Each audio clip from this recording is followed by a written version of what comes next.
dalal ak jàmm ci seen bii di Albasir TV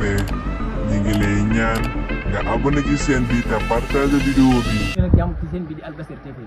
te nag ñoom fii si Touba waaye li am fii ci Darou Minane marché bi yàlla dafa doy waar trop ndax ñaari problème lañ am muy robinet yi dafa tëj robinet yi tëj na am na ndox mu suturloo amuñu ndox mu naan amuñu ndox moo xam sax moom lañu toggee wala moom lañu jàpp di si jullee beneen ba sa topp mooy fii nga xamante si ni mooy suñu yoon wii mëntunoo xëy mëntunoo dem marché jigéen ñi mëntunoo dem marché amoon nan fépp fu bëgg a dem du mën a dem ndax ndox mu bëri bi loolu nag ñoo ci lancé appel autorité yi nga xam ne ñoo nekk ci diwaan Touba ak président de la république monsieur Macky Sall ak maire bi di Abdoulaye Kass fii ci marché Bayal bi sonn nañ trop nan ñu dimbali yàlla suñu Mountakha noo ngi koy ñaan mu yàgg bi lool di ñaan nag suñu Mountakha suñu borom def ko mu yàgg bi lool te ñu dimbali ñu ci ndox mii képp koo xam ne yaa yor wàllu ndox mi na nga ñu si dimbali ñaari problème lañ am mortal la man de li ma ciy sànni bëriwul ndax Touba Ca Kanam def nañ effort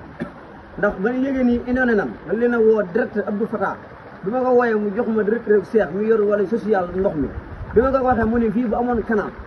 dañuy fët ñu deen ko ŋàcc bu soobee yàlla ma ne ko waaw léegi maag di jeexee dafa ñu ay pexe boobu ba léegi ñoo ngi koy déglu waa tund te ni ne woon dana fi ñëw autorité waa Touba Ca Kanam yëpp dina ànd ak ñëw léegi nag boobu ba léegi ni sonn nan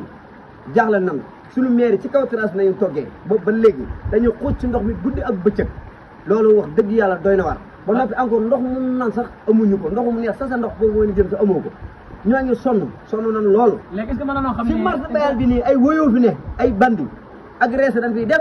te wax dëgg yàlla nan ñu ko tojal amul benn njëriñ bii nan ñu ko tojal jox ñu garawaay mu sëkk ko marché baa ngi ni kenn dëkku fi place yoo xam ne kenn nekku fi léegi nan ko toj léegi kenn du wax lépp nan toj marché Bayal bii jox ko ay kër nit jaay ko nit ñu jël ko loolu daal moo ñu fi ku ñu mën a dimbali nañu dimbali chef de quartier ñoo ngi ko ci woo muy Baye Niass ñoo ngi ko ci woo Sine Fallou ngi nii mooy suñu mag ñun ñëpp fa naa ne xus léegi li la bëgg laaj mooy ndoxum mooy mi nga xamante si nii moom lañ ñàkk mooy ndoxum naan bi depuis kenn la robinet bi tëjee yéene ko gisandoo noonu askanu Touba sonn nañ trop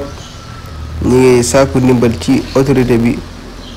ñu jug taxawu leen dimbali leen ci num gën a gaawee bañ mën a génn ci jafe-jafe yooyu nga xamante ni moom la ñu dund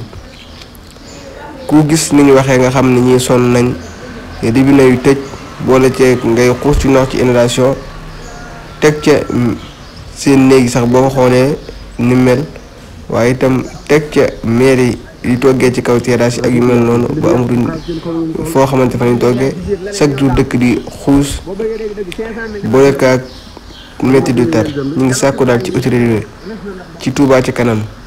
ak autorité bépp ñu jug taxaw ci ni mu gën a gaawee askan wi sonn nañ